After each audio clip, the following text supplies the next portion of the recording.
ആണേ നോക്കിയാണ് ഈ പഴയ മോഡൽസിലെല്ലാം ഈ ഒരു സ്റ്റീൽ പ്രൊട്ടക്ടർ കൊടുക്കും, ആ കണക്ടർ ചാടി പോകാതിരിക്കാൻ. ഇപ്പോഴത്തെ മൊബൈലിലൊന്നും അങ്ങനെ ഇല്ല.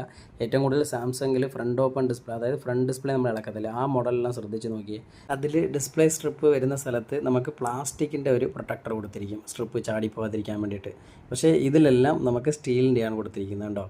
ഇതെല്ലാം ഞാനിത് ഇളക്കിയെടുക്കുന്നുണ്ട് കണ്ടോ. അതുകൊണ്ട് ഒരു ലോക്കാണ്. വൺ സൈഡ് നമുക്ക് തൊട്ടപ്പുറത്തെ ഒരു പ്ലേറ്റിൻ്റെ അകത്ത് ലോക്കായിരിക്കും, അടുത്ത ഇപ്പുറത്തെ സൈഡിൽ നമുക്ക് സ്ക്രൂ ഇടുന്ന പോലെ ആയിരിക്കും കണ്ടോ. അങ്ങനെയുണ്ട്. പക്ഷേ ഇത് യഥാർത്ഥത്തിൽ നല്ലതാണ്. നല്ലതെന്ന് പറയുമ്പോൾ നമുക്ക് അഥവാ മൊബൈൽ തറയിലങ്ങനെ വീഴുന്നെങ്കിൽ സ്ട്രിപ്പുകളൊന്നും ചാടി പോകില്ല. അതിന് വേണ്ടിയാണിത്. ഇത് അതേ ഉള്ളൂ മെയിൻ. ഈ സ്ട്രിപ്പുകളൊന്നും ചാടി പോകാതിരിക്കാൻ വേണ്ടിയിട്ട് ഒരു മേളിൽ കൂടി ഒരു പ്രൊട്ടക്ടർ കൊടുത്തിരിക്കുന്നു. നോർമൽ നമ്മൾ ഐഫോണൊക്കെ ഇളക്കുമ്പോൾ ഐഫോണിൽ എല്ലാ മൊബൈലിലും പണ്ട് തൊട്ട് അങ്ങനെയാണ്.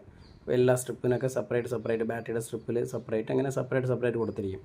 പിന്നെ ബാക്കിയുള്ള ആൻഡ്രോയിഡ് മൊബൈൽസിൽ വലിയ കമ്പനികളൊന്നും അത് കൂടുതൽ ശ്രദ്ധിക്കാറില്ല. പക്ഷേ മുമ്പ് ഇതുപോലെ ഈ പഴയ മോഡലിലൊക്കെ ശ്രദ്ധിച്ചാൽ മതി, ഇതിലെല്ലാം ഈ സ്റ്റീൽ പ്രൊട്ടക്ടർ